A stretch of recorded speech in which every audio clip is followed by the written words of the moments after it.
Proses penghitungan suara Pilkada Jakarta tingkat kabupaten kota sudah selesai sejak Kamis kemarin dan hasil sementara pasangan Pramono Rano unggul di sejumlah wilayah dengan persentase lebih dari 50%, kemudian disusul oleh pasangan Ridwan Kamil Suswono. Apakah ini artinya potensi satu putaran lebih besar? Kami akan membahasnya bersama dengan Jubir Paslon RK Suswono Mustafa Faruk, Jubir Paslon Pramono Rano Laode Basir, dan Direktur Eksekutif Lembaga Survei Indonesia atau LSI Jayadi Hanan. Selamat sore Bapak-Bapak. Selamat sore, Assalamualaikum warahmatullahi wabarakatuh. Waalaikumsalam warahmatullahi wabarakatuh. Saya ke Pak Jayadi terlebih dahulu nih, biar di tengah dulu ya Pak Jayadi. Hasil sementara terakhir Pramono Rano 50,07%, RK Suswono 39,4%, dan Dharma Pongrekun Kunwardana sekitar 10,50%. Apakah ini, kalau melihat dari hasil sementara kabupaten kota, apakah ini artinya sebenarnya potensi satu putaran lebih besar? Iya, potensi satu putaran lebih besar. Tapi sebelum itu kesimpulan sementara ya.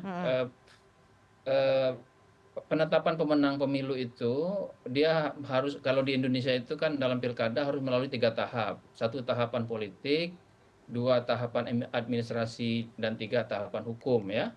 Tahapan politik sudah kita lalui mulai dari kampanye sampai hari pilkada.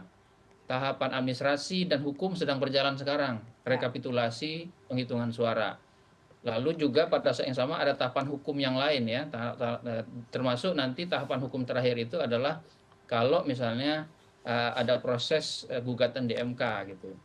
Nah, sejauh ini dari proses tahapan politik sampai dengan tahapan administrasi dan hukum terkait dengan penghitungan suara itu, rekap itu memang peluang untuk satu putaran lebih besar. Kenapa? Karena sekarang kan tahapannya sudah pada tahapan administrasi hukum, penghitungan suaranya kan sudah pada tahapan rekap di tingkat provinsi. Biasanya rekap di tingkat provinsi itu hanya merekap saja yang ada di kabupaten, kecuali kalau memang ada masalah-masalah yang muncul selama proses rekap. Kalau kita lihat, dan menurut saya rekap yang dilakukan oleh KPU DKI sangat terbuka kan, semua orang bisa melihat, ada yang mengistilahkannya seperti akuarium, kelihatan semua. Nah, sejak dari KPPS yang sampai ke kecamatan, lalu kabupaten kota itu kan tidak terlihat ada problem-problem yang muncul secara signifikan, yang kemudian ketika kita rekap lagi berakhir pada angka 50,07% itu untuk Pram Rano disusul oleh pasangan Ridho. Nah, besar kemungkinan Provinsi DKI Jakarta, DKJ masih istilah DKI kalau yang dipilih. Siap.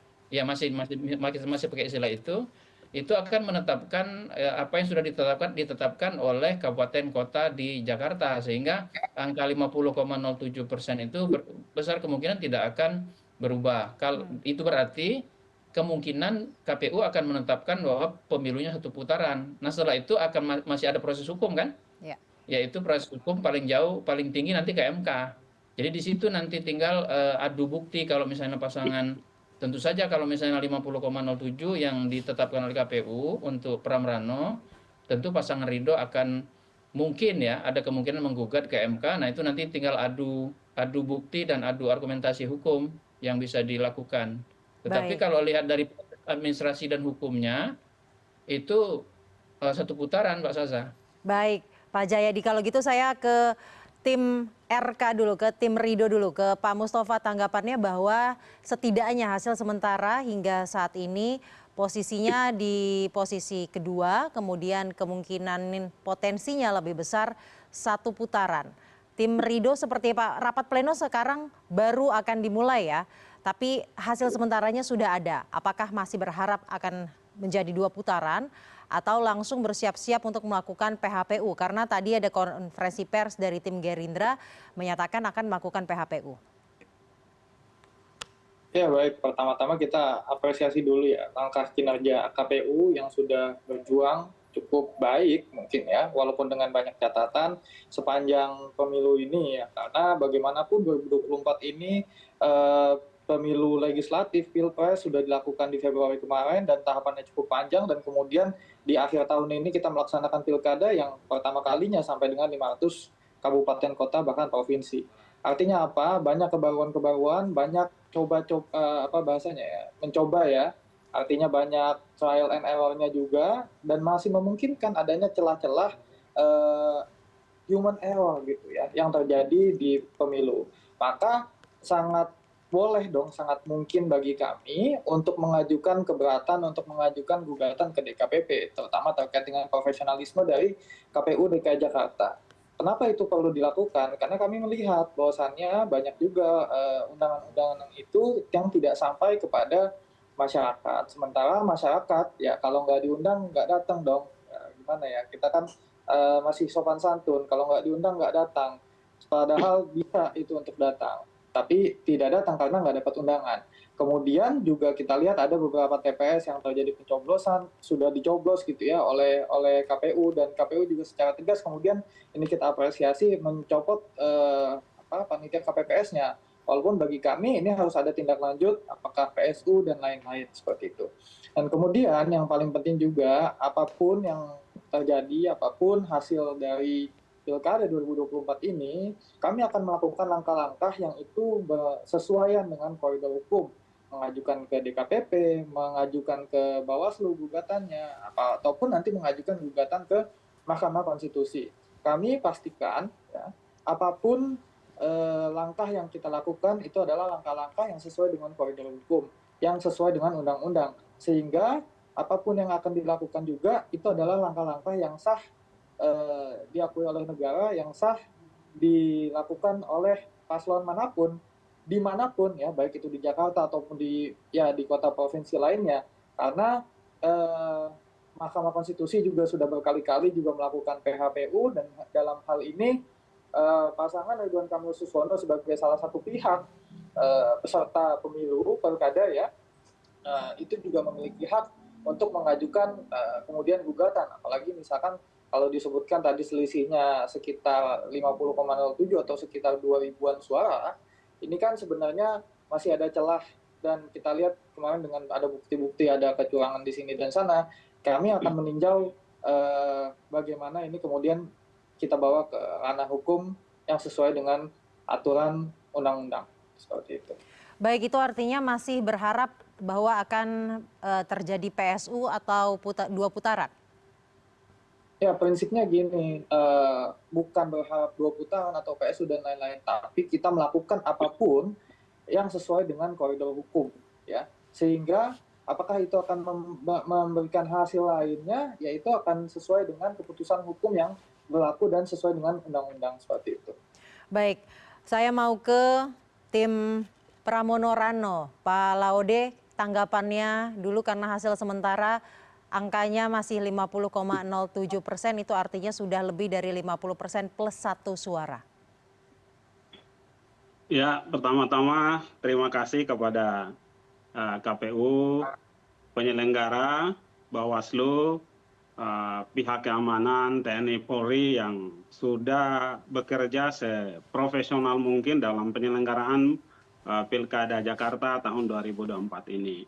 Terhadap KPU kita perlu apresiasi setinggi-tingginya, seperti yang disampaikan oleh Mas Hanan tadi, bahwa ada yang menyampaikan bahwa ini seperti akuarium yang sangat transparan, ya, data-data Sirekap itu sebagai alat bantu, itu sejak tanggal 28 ya sudah 100%.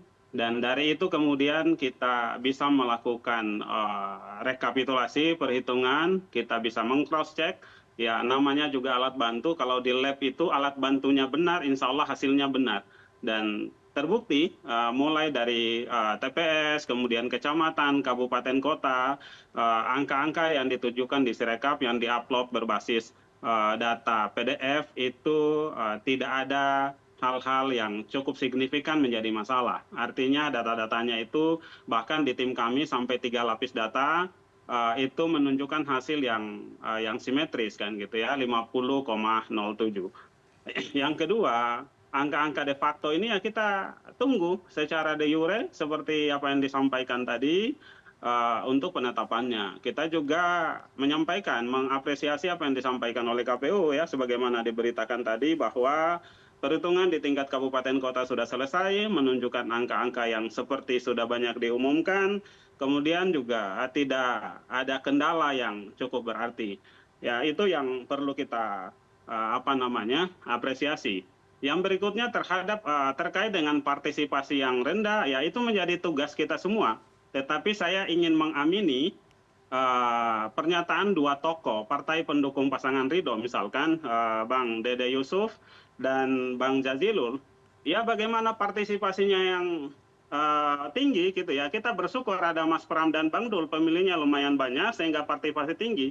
Ya kalau menurut partai pendukung Ridho, dua orang tadi yang dari Demokrat dan PKB yang menyampaikan calonnya nggak laku, calonnya nggak menarik. Ya sesuatu yang tidak menarik pastilah masyarakat tidak datang memilih kan begitu ya. Ya yang berikutnya ya silahkan kita menghargai semua tentang langkah-langkah hukum yang mau ditempuh. Ya itu semua biasa dalam dunia demokrasi. Ya berikutnya kita patut bersyukur kepada Allah Subhanahu wa taala, doa dari teman-teman pasangan Ridho ini dikabulkan oleh Allah. Permintaan mereka kan satu putaran. Doa itu dikabulkan satu putaran. Kita masih akan menunggu hasilnya ya. Mas Pram dan Bang Baik Dul. Pak Laude, kita masih akan menunggu hasilnya karena rapat pleno rekapitulasi kami baru mendapatkan informasi baru dimulai sore hari ini. Jadi satu putaran atau dua putaran kita masih akan menunggu hasilnya. Kemudian saya mau ke Pak Mustafa. Pak Mustafa tadi dikatakan bahwa calonnya nggak laku. Jadi partisipasi rendah karena calonnya yang nggak laku. Bukan karena distribusi surat undangannya yang tidak sampai. Tanggapannya, namun itu kata partai pendukungnya mereka. Baik, kata partai pendukungnya tim Ridho. Tanggapannya ya, Dede Yusuf dan Mas Jazilul. Baik.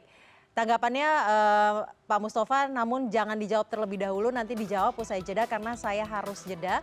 Dan tetaplah bersama kami di CNN Indonesia.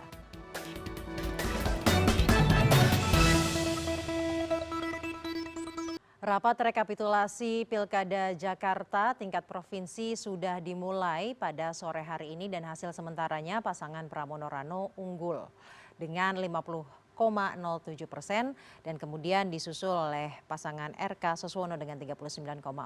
Apakah ini potensinya satu putaran atau seperti apa? Saya akan kembali berdialog bersama dengan Direktur Eksekutif LSI, Jayadi Hanan, Jubir Paslon Pramono Rano, Laude Bashir, dan Jubir Paslon Ridwan Kamil Suswono, Mustafa Faruk. Tadi terakhir pertanyaan saya kepada Pak Mustafa ya. Pak Mustafa dikatakan bahwa ada opini dari partai tim Ridho sendiri bahwa partisipasi rendah ini karena calonnya aja yang nggak laku. Bukan karena distribusi undangannya yang tidak sampai. Tanggapannya Pak Mustafa. Begini, pertama-tama kan tadi Mbak Syaza juga sampaikan ya, itu merupakan opini. Baik itu dari siapapun, itu tetap saja opini. Karena kita juga harus melihat secara garis besar, secara gambaran besar dari pilkada se-Indonesia. Bahwasannya di tahun ini kita juga harus bisa evaluasi pilkada di seluruh Indonesia. Ternyata persentasenya nggak semuanya itu tinggi. Mungkin nanti ini bisa jadi kajian sendiri ya, karena pertama kalinya 500 kota kabupaten provinsi melakukan serentak dan ternyata tingkat pemilihannya rendah. Di lain sisi juga ini kan pilkadanya juga sebegitu dekatnya dengan pileg dan pilpres yang baru dilaksanakan Februari kemarin. Terkait paslon kami rasa paslon kami juga kalau dibilang nggak laku, lagi-lagi ini opini ya, buat kami sudah memberikan yang terbaik ya, kami sudah menyampaikan apa yang menjadi program kami juga sudah menyampaikan bagaimana rekam jejak kami, bagaimana rekam jejak Pak Ridwan Kamil di Jawa Barat, di Bandung, dan juga di Jakarta juga pernah, dan juga bagaimana rekam jejak Pak Suswono, baik itu di DPR maupun di kementerian ya. Artinya kan ini kita kembalikan lagi kepada masyarakat ya, dan opini buat kami silakan saja, mempunyai opini siapapun itu jadi hak warga negara, silakan. Dan kemudian surat undangan ya, buat saya ini saya pribadi melihat simpel ya, karena oke lah bisa mencoblos tanpa adanya C6 tadi ya, surat undangan, misalkan KTP doang atau dia tidak tercatat di DPT, tapi kita harus ingat yang bisa mencoblos tanpa undangan atau tidak ada di DPT itu adalah yang bisa mencoblos di atas jam 12. Dan biasanya yang sudah ya, yang saya amati juga, masyarakat kurang antusias ketika mereka tidak dapat undangan, satu, dan kedua dia harus mendapat surat undangan sisa ya, seperti itu, surat pencoblosan yang sisa gitu. Artinya kita juga harus memahami bahwasannya ada ketidaksesuaian, ada ketidakprofesionalan dari persoalan pendistribusian surat undangan. Dan ini satu lagi yang penting juga perlu saya sampaikan, di pilkada kali ini yang menyampaikan surat undangan itu adalah ketua KPPS, bukan ketua RT sebagaimana sebelumnya, sehingga KPPS ini nggak mengenal itu kepada masyarakatnya. Dan juga Pak Mustafa, jumlah seberapa signifikan sebenarnya kalau misalkan tuduhan tadi, dugaan tadi bahwa surat undangannya tidak semuanya semuanya kemudian disampaikan dengan baik, akankah menambah suaranya Ridwan Kamil dan Suswono? Gini, saya mencoba melihat kausalitas ya. Kita habis lelah pilpres, pileg ya, kemudian ada pilkada lagi. Saya pribadi ya, kalau saya nggak ngejar-ngejar ke PPS-nya, KPPS-nya, itu saya juga bisa jadi nggak dapat surat undangan. Karena banyak banget di hari H itu surat undangan masih dipegang oleh KPPS. Yang itu saya saksikan sendiri. Nah, bagaimana kalau masyarakat umum yang pada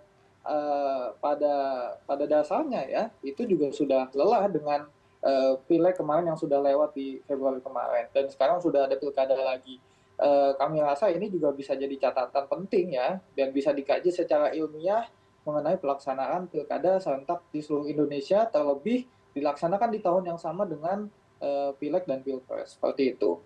Baik, Mas Jayadi melihatnya seperti apa dugaan ini, tuduhan yang dilemparkan oleh tim Ridho memang memiliki signifikansi kepada perolehan suara Ridwan Kamil dan Suswono, atau sebenarnya sebagai strategi untuk menggiring opini publik? Ya, itu bagian dari upaya untuk mencari kasus-kasus yang mungkin dipakai untuk men-challenge ya, untuk menggugat hasilnya nanti ke MK. Boleh saja, saya kira kan nanti tinggal MK yang apakah menerima, bagaimana tanggapan MK, keputusan dan sebagainya, itu boleh saja. Tapi saya setuju dengan Mas Mustafa tadi bahwa partisipasi yang rendah itu harus dievaluasi. Nah, partisipasi yang rendah itu bukan hanya di Jakarta kan, itu di banyak tempat. Bahkan dulu pernah tahun 2018 kalau nggak salah di Medan itu cuma 25% yang partisipasi. Nah, itu jadi itu harus dievaluasi. Apakah dia terkait dengan ketidakprofesionalan penyelenggara pemilu? Kalau dia terkait dengan ketidakprofesionalan penyelenggara pemilu, maka dia tidak terkait langsung nanti dengan hasil suara, Mbak Saza. Dia hanya terkait dengan etika. Ya, etika penyelenggara pemilu. Jadi dia tidak kemungkinan tidak akan mempengaruhi hasil suara. Itu satu ya. Yang kedua, katakanlah memang KPU di Jakarta tidak mendistribusikannya gitu. Nah, pertanyaannya adalah secara politik apakah itu memang disengaja oleh KPU Jakarta untuk merugikan pasangan Ridho? Itu yang sulit nanti, atau yang menjadi tantangan bagi tim Ridho untuk membuktikan di MK, kalau itu dibawa ke MK ya. Karena kalau itu tidak bisa dibuktikan kan hasilnya tidak akan berubah gitu. Jadi tim Ridho harus bekerja keras tuh untuk membuktikan bahwa tuduhan tidak beredaran C6 itu akibat bukan hanya karena human error dari KPU, tapi itu adalah bagian dari desain politik yang mengakibatkan tim Ridho itu rugi. Misalnya begini, harus ditunjukkan ada bukti bahwa C6 itu tidak dikirimkan kepada para pemilih yang diperkirakan adalah pemilih tim Ridho, misalnya pemilih Ridho. Nah itu kan susah tuh untuk menunjukkannya. Bagaimana pula tahu orang bahwa itu pemilih Ridho kan agak-agak susah juga. Jadi saya kira, tapi sekali lagi itu boleh kan, itu kan memang ada jalurnya seperti kata Mas Mustafa tadi. Kalau memang masih belum puas sampai direkap di tingkat KPU provinsi, jadi dibawa aja ke MK. Nah tinggal nanti diadu aja buktinya. Apakah memang bukti-bukti yang ada itu cukup bisa dipakai untuk mengubah hasil, kalau itu tujuannya mengubah hasil dari perhitungan itu, sehingga tadinya 50,07 itu berarti satu putaran, tahu-tahu nanti dengan challenge atau dari gugatan tim Ridho itu ternyata hasilnya 49,99 misalnya kan, maka berarti kan jadi 2 putaran tuh. Tinggal dibuktikan aja saya kira. Termasuk tadi ya, saya juga mendengarkan ada tuntutan soal adanya pencoblosan terhadap 18 kertas suara atau berapa di daerah Pinang Ranti kalau nggak salah ya TPS-nya. Nah, kalau cuma satu TPS, ya dia tidak akan mempengaruhi hasil. Karena kan selisih dari 50%-nya itu kan 2.924 kalau nggak salah. 25. Ya, atau 2.900, sebetulnya realnya itu 2.923,5 Mas Alode. Kalau Iya. dihitung ya Oh, dari persentase. Jadi kalau hanya satu TPS yang dipersoalkan lalu ada PSU, katakanlah 100% TPS itu milih Ridho semua kan masih nggak cukup 3.000 itu. Karena jumlah pemilih TPS kan maksimal 600. 400. Yang berpartisipasi kebanyakan hanya 300 ke bawah tuh kalau kita lihat di Jakarta kemarin. Jadi memang tantangan bagi timnya Mas Mustafa untuk menggugat itu memang menghadirkan bukti-bukti yang bisa diterima. Nah, ada lagi gugatan soal ke DKPP ya. Nah, Iya. dugaan ke DKPP itu menurut saya tidak akan mengubah hasil. Kenapa? Kalau ke DKPP soalnya adalah soal etik, tidak terkait dengan hasil. Yang terkait dengan hasil itu nanti lebih banyak di MK gitu. Baik, tanggapannya dulu Pak Laode bahwa upaya hukum yang dilakukan oleh tim Ridho ini kan masih terus berjalan ya, dan masih saja bisa mengubah konstelasi yang ada saat ini. Ya, kita menghargai semua proses hukum itu bagian dari alam demokrasi kita. Ya, silakan dilakukan.